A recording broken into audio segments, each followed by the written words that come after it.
Welcome back, everybody. It's your time to EdUp on the EdUp Experience podcast, where we make education your business. This is Dr. Joe Salustio here, live at Jenzabar Jam 2024. Jam. Oh, I like that one. It feels good to press it. Jam. Jenzabar Jam. We're here at the Gaylord Texan Resort in Dallas, Texas. First podcast of the day here at Jenzabar Jam. And Elvin and I got in. We were having a contest to see, well, we weren't having the contest. The airlines were having a contest to see which one of us could be delayed longer. Elvin won. He got in at 1:45 a.m. I got in at 1:15 a.m.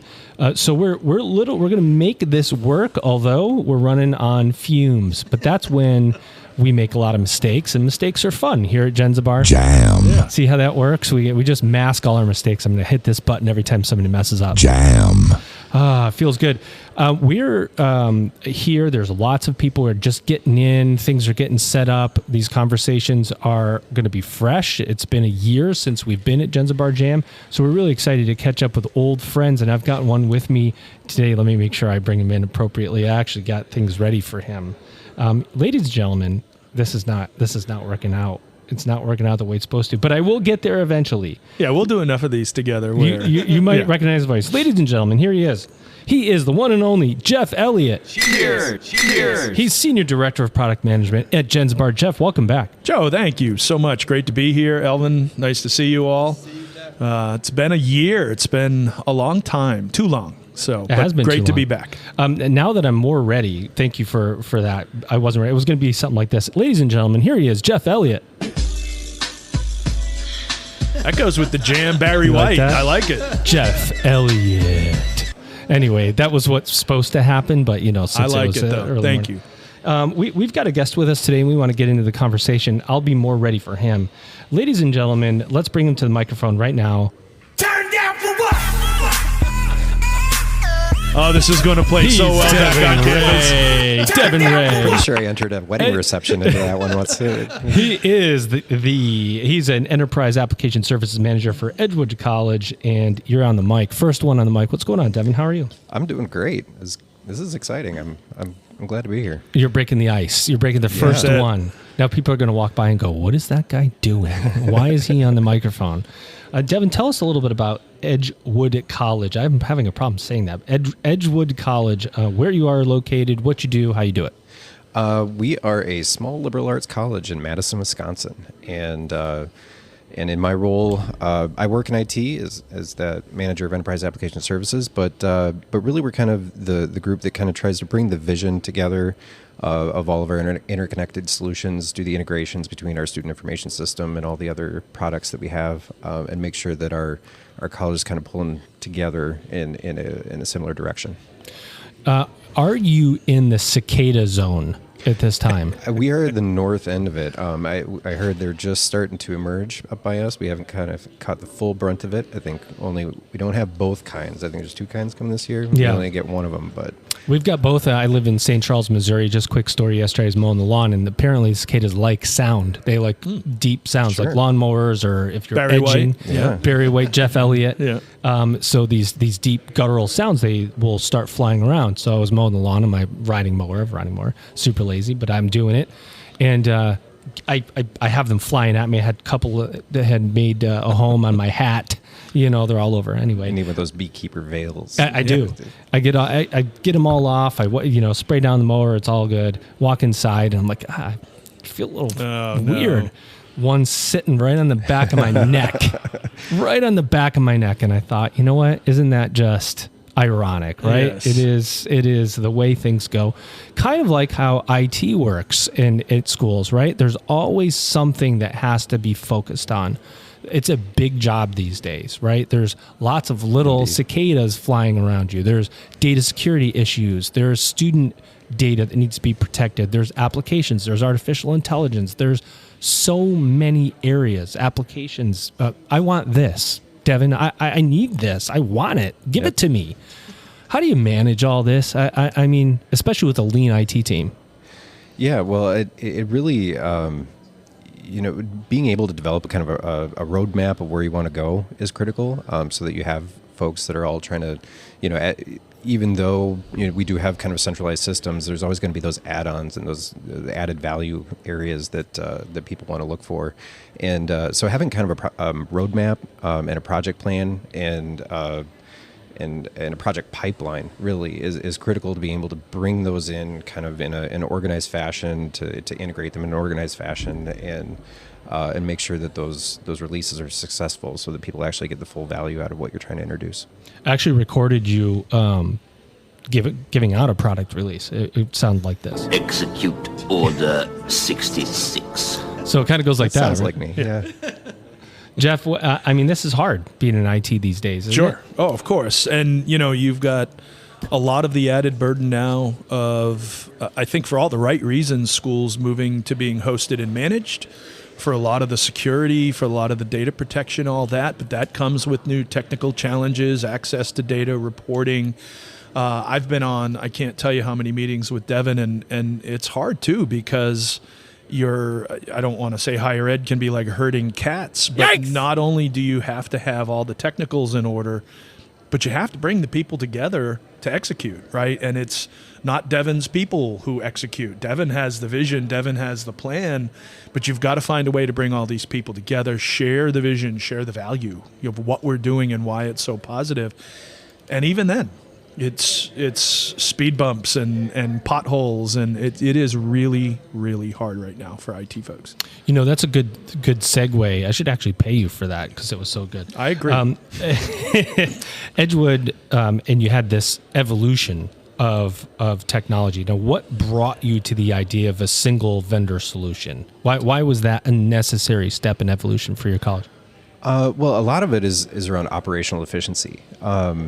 With having a limited amount of staff, especially over the last decade, as we had the demographic crisis, and then what the Census Bureau is saying that there's even over 2010 to 2021, there's 12% less students even go immediately entering college after high school. Yikes! All of that kind of leads into this. There's less resources, the budgets get tighter, less people trying to make things happen. It's not that your services go away. You still have to register the students. You still have to provide all the same services you did before, even if it's a smaller number.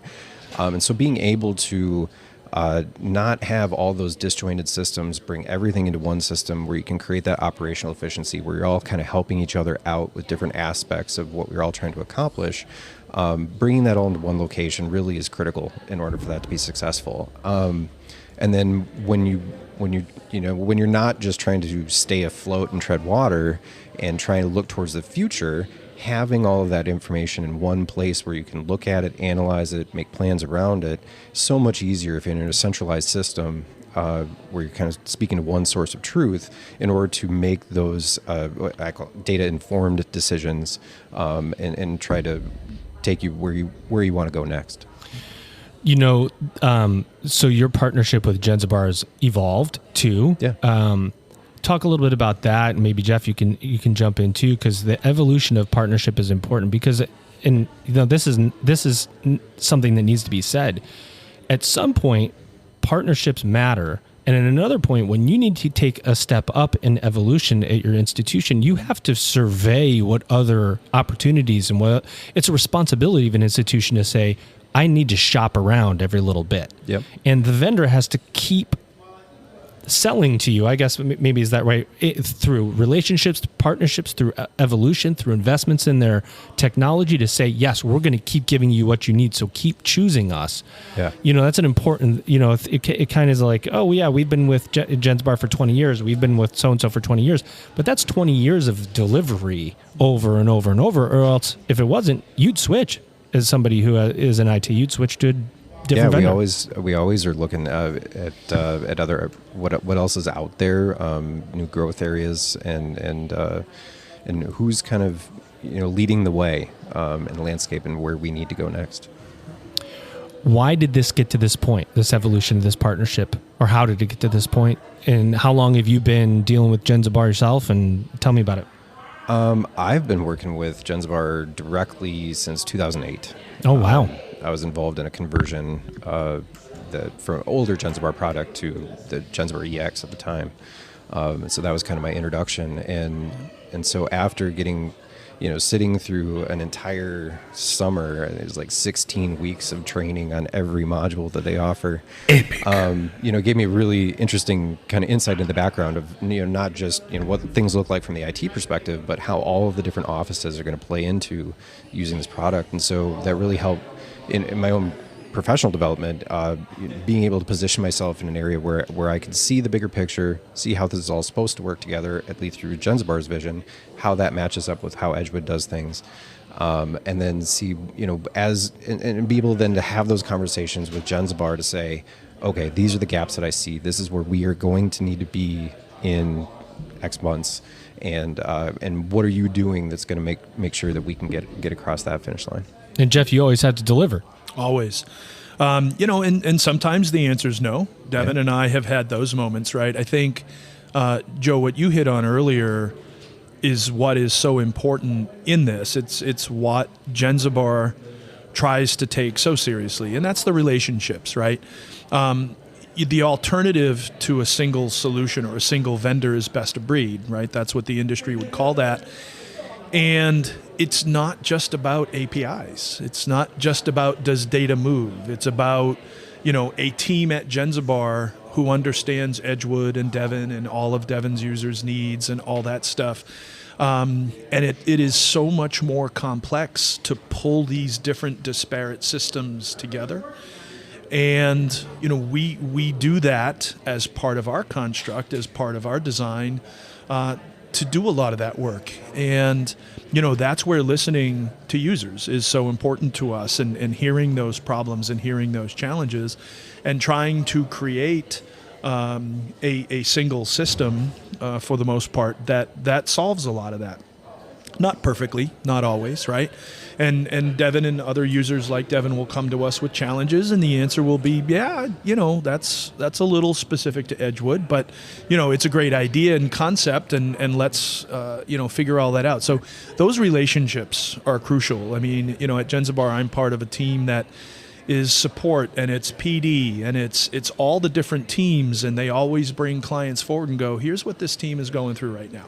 What can we all do to help? And that's I think, at the heart of it. It isn't just about the technical APIs. It isn't just about can the data move. It's about that relationship and that partnership. And it's something we try really, really hard, hopefully to a lot of success, to maintain and balance. And that's what I think helps schools like Edgewood feel comfortable moving forward with us. Is we've had those discussions. We've had some hard discussions. We've had some light discussions, and you just don't get that when you try to glue together all of the best of breed that a department saw at a conference and wants now and doesn't understand what the work takes and what goes into managing all that. Tell them like it is.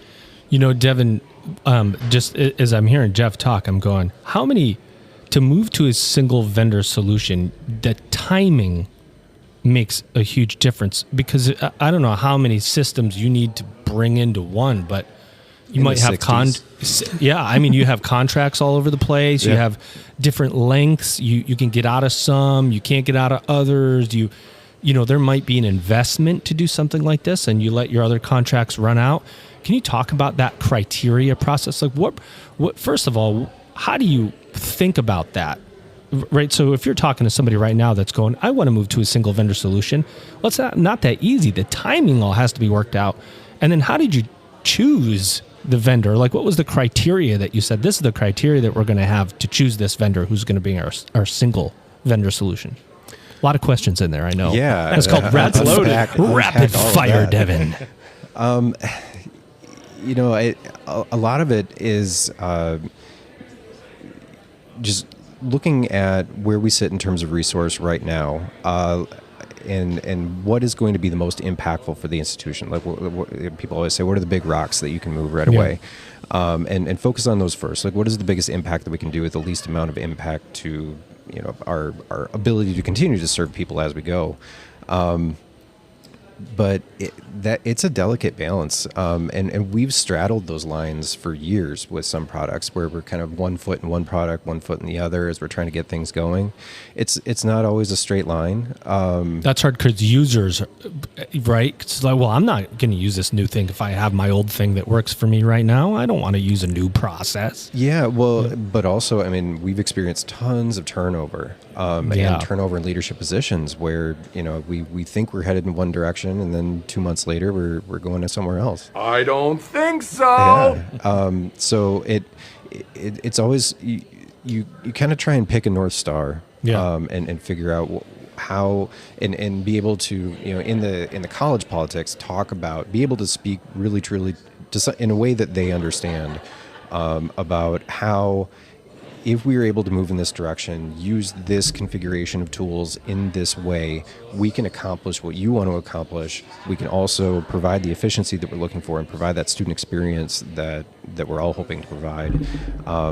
And when you're in an area where you have 4 or 5 different products all trying to dance around a certain subject, that student experience is really disjointed. Yeah. And we always say in higher ed that, it's the student experience, students first, how do we make this about the student? And it's really hard. You really have to keep telling people to step back, take a look at that. When we say student experience and student first, what does that actually mean? How do we actually make that a reality? And it's not just easier for our faculty and staff. What does this student experience look like in reality? And when you can paint that picture and sell that to leadership, that it helps kind of grease the skids for getting you moving in the right direction. Bullseye. What do you want to add to that, Jeff? Anything? That's so well said. Again, it's organizing. Because when you first asked your question, I'm sitting here going, yeah, Devin, how do you mentally organize for all of that? And it is such a challenge because, we're all human beings, right? Like, yeah, I want to help the students, but Devin, I don't really want to learn a new system. Mm-hmm. And you just, even if it's subconscious, you get pushback, you get divisive, you get things like that. I know a lot of times when I try to work with folks in these moments, Devin, I thought you said a really good point about, what's our North Star, right? Like I work with a lot of schools, obviously, in my role, and sometimes it's like, well, we're a community college, and I'm like, okay, well, you're getting them ready to move out to the 4-year school, and yet you register for them. Mm-hmm. Is that you being true to your mission? Is that you being true to that North Star? What I've always enjoyed working with Devin and the folks at Edgewood is there's a lot of synergy on that campus for that. I think Devin and his team have always done a great job, not only mentally organizing how, but really trying to get folks invested in wanting to do it. At the end of the day, if you don't have the support from above, it's really hard. It's really hard to execute that. It's really hard to get 200 people aligned on the same grassroots move. Yep. Right? So it's got to be both. Well, and when some of those pathways, they aren't all the same. Like right now, we are going through a major shift at Edgewood. Yes, we are a small on-prem liberal arts college, but we are in the process right now of starting up. We've just basically gone worldwide. Through an OPM partnership, we are offering graduate programs, and in the last 6 months, we just brought in over, I think, 350 new students into programs that we didn't have 8 months ago. That's amazing. And so being able to still deliver an education through a traditional pathway, but then also bring in this whole different population of students, you have to then go back to, okay, what is our overriding message? What is our core values? And how do we make, even though these students are coming at us from different directions and looking for different things and having different expected outcomes, again, that North Star, what does that look like? What does that mean to the institution? And how do we continue to make, are there enough opportunities in the software that we're using to allow all of those different visions to be still moving in the same direction? And Joe, that's, you asked earlier about some of the challenges, right? That's the other thing that a lot of our clients are facing is how do we stay relevant? How do we keep our head above water, and how do we evolve, right? Artificial intelligence. Yeah, well, that's coming too. And again, getting back to that single vendor experience, we have a team at Jenzabar who all of us have worked at some time or another with Devin and the folks there. And, that type of flexibility is something that we listen for, we try to accommodate. But again, if you're trying to, you've got one department who says, well, we're going to evolve by doing this. What does it do when it gets to student registration? What does it do when the student goes to pay their bill? It's all that stuff that we have to think of ahead of time that hopefully, again, give campuses like Edgewood that flexibility to kind of 8 months ago go, hey, what we should try? And we're able to kind of help them execute on that vision. I'm glad you brought it up, Devin. And there is this whole student first, or meet students where they are. There's so many ways to say that, and there's so many lies around it. It's a conversation for another day. But I see it all the time. People who I talk to, even in the institution I came from, where you say student first, but not really. Yeah. Not really student first. We'll say it, but when it comes down to doing something or investing in something that's student first, you go, well, we can't do that right now, or we can't.